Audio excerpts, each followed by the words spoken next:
of our emails were always personalized with our customer's first name because we wanted them to think that it was written especially for them. So you can imagine back in 2001 when we started email marketing that our customer really thought it was written especially for them then. Before anybody started putting their name on an email, oh, thank you for sending me that email. They would think that we made that email especially for them, which made them feel really, really good. They felt like they had to come in. Now, that's, it's not going to work so well now because everybody's putting your name and things like that. But if you can put their name in the subject line, that's another really important tip, okay? The other thing is a lot of companies don't pay attention to the from person on their email list. In other words, how many emails do you get from reps? Does everybody get emails from reps? How many say it's from your rep? Like Kelly@homestyle.com. Okay? You're more likely to open that email if it says from Kelly@homestyle.com. But if it says webmaster@homestyle.com, you're probably not going to open that because you think it's pretty much junk or an advertisement. But if Kelly@homestyle.com sends you an email, you're thinking Kelly may have a special product that you might really like. So remember that with your customer. The other thing is promotions. Anytime you are sending an email out, I highly encourage you to put a coupon or some type of promotion in it and make sure that the promotion is relatable to the times. In other words, this was our Cyber Monday email. So on Cyber Monday, does everybody know what happens? Typically, online retailers are offering what? Free shipping, great discounts, okay? So on Cyber Monday, our email was also to offer free shipping, and we didn't even have e-commerce, but we knew that consumers had been in our store all weekend. We knew that they would pick up the phone and call and say, hey, I would like to purchase item number whatever, because a lot of times in our store we would have a wish card and we would put an item number so we knew exactly what item they were talking about, and they would call up and order that item, typically on Cyber Monday. The other thing that we would do is we would also, we partnered with UPS, and UPS did all of our shipping for us worldwide. So whenever you are a UPS World Ship partner, you have permission to use their logo in your email campaigns. So who in here does not know what Brown can do for you? See? Nobody. So anytime you have your company logo and a logo like UPS together, it builds brand credibility instantly. It's like, oh, UPS likes them. That's what this email says, okay? So anytime you can partner with, whether it's breast cancer awareness or a certain organization in your community that people know and respect, that's what you want to do. The other thing is we reminded people that Ambiance had gift certificates, because, during this time we wanted to make sure that they knew that we had gift certificates, and we had just released our 10th anniversary gift certificate at the time.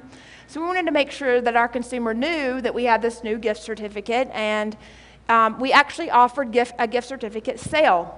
Has anybody in here ever offered a gift certificate sale? Okay. Has anybody ever heard of Groupon? Okay.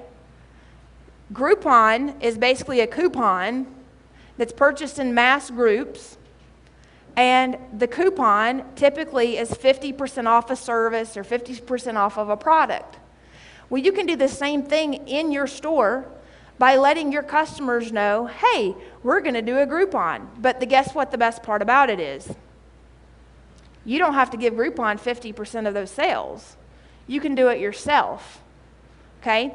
So think about things like that of how people are changing and how society is changing. Living Social and Groupon are the two #1 coupon sources for consumers. But you can do the same thing with your email marketing. The other thing is people would always pay attention to our emails because they wanted to know what was going on in my life, in my mom's life, is Christi's daughter won an award, or, what's happening? Believe it or not, people are nosy, right? They are just absolutely nosy. They want to know when you go pee. I mean, they want to know what you had to eat. Anytime I've ever posted a restaurant, and I typically don't do this unless it's a great restaurant that I really, really like, but if I say, I've just gone down to Baronada's and ordered the white pizza, people are like, oh, I love Baronada's and I love the white pizza. Oh my gosh, and you'll get like 29 comments on food, and I'm just going, why do people still comment on food? Why do people really care where you go to eat? But they do. So keep that in mind with your email newsletters. So here, I would always make our email newsletters where they were relatable to the business, and saying things like, the past couple of weeks, Macy and I were going to New York on a jewelry design, and we're here for the summer market and then conference, telling them what we're going to do, what's happening, because they really care. They really wanted to know what was happening. Okay, so the other parts of this particular newsletter, I would always give a fashion 411 and a fashion 911. And I would try to do this personal newsletter quarterly, okay, at least quarterly, letting them know my favorite things, my tips, my advice. But I would always feature products, okay? I would always give tips, and I would always give sales as if I'm speaking to my customer and not, buy one, get one half off really big, like I'm trying to sell them something. It's kind of like nonchalant, hey, by the way, these things are also buy one, get one 50% off, which worked really well. The other things that I love to include are tips and savings. For instance, when my daughter and I did go to New York, I discovered that there was a 50% off Wicked tickets. And at the time, Wicked tickets were $130. So I found a coupon code that I shared with my audience and my clientele, saying, here's your, click on this, and the Wicked show was wonderful, I highly recommend it, and they were doing their national tour, so here's a coupon code, because a lot of people don't know to look for coupon codes. And to search for coupon codes, all you have to do is go to Google or whatever search engine you use, and say Wicked coupon code, and you'll get probably 4 or 5 websites, and you go search the codes, make sure that they work, put them in your email. But I highly recommend it's something that you like and that you trust and that you've been to see or done. The other thing is travel tips. Anytime that I would stay at a great hotel or there was something really cool going on in a city, I would make sure to include travel tips. The other thing that I would do, and this is another thing of how nosy people really are, we had launched our Facebook fan page, and I was really, really working hard to get fans on the Facebook fan page. And at first, it wasn't working so well. So I thought, this whole nosiness thing is really working. So I'm going to try something different. So I take and I post the collection of photographs that I would normally post on my personal page. I post them on the ambiance page, okay? Because remember, this is about business, and so I'm saying, for real, you can now sit back in one of the many lounge chairs in the middle of Times Square and kick back with yours or someone else's newspaper. Check out more pictures on Facebook. Well, guess what? They wanted to see those pictures, right? So guess where that link took them?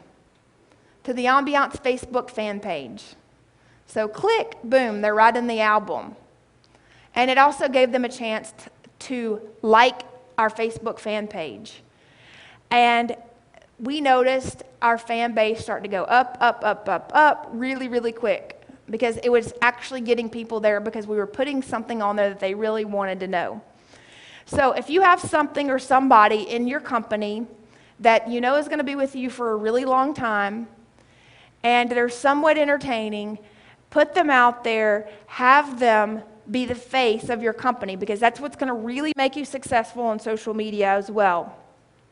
The other thing that I would always do is people would always ask me certain things like, this particular product is called a pumice peel. Okay, it's not a product we even carry in our store, but it's a product that a couple of the spas that I had designed the interiors of sold. So I thought, people keep asking me about this product because it kind of polishes your skin. By the way, I did not use it today. I should have. But it polishes your skin. It gives you a nice, fresh look. And people would say, you look really good today. what did you do to your face? Did you get a facial or whatever? And I would tell them about this product, and they would say, well, will you send me the information on it? So instead of sending, 500 people the information on it, I would simply put it in our email blast. But when I put it in our email blast, I also linked to the spas that sold it, okay? So guess what they saw when they got on that spas page? They saw the interior that we had designed, which is a lot more money than even I would have made off of selling this particular product and trying to compete with my own customer and my own clientele. So anytime you're working, in a close proximity to a spa, a restaurant, something of that nature, partner with those people, do things for them, have them do things for you, and it will benefit both of you. The other thing that I would also include is a Fashion 911. The Fashion 911 would always include product and solutions, okay? This is, for instance, a solution for getting red wine stains out of carpet. And why did we post this solution in our newsletter? Because one of our clients we delivered a massive amount of rugs to said, oh no more red wine. She actually was calling the caterer and said, no more red wines at any of my parties this holiday season. And I said, Miss Daniel, why? And she said, because somebody is going to spill red wine on my new carpets and I'm not going to be happy. So I said, well, there's actually a solution for that she didn't even know about, and she was an older lady, so I thought, well, if she didn't know about it, it's one of those things that we take for granted that everybody knows, but not everybody knows. So the other thing that I want to remind you of, and I mentioned this earlier, but it's one of the most important things that you can do for your e-blast, and that is your subject lines. Make sure that your subject lines are catchy, make sure that they're informative, and make sure they make your consumer want to open the email. If you really want to get an open subject line, post that your store is closing.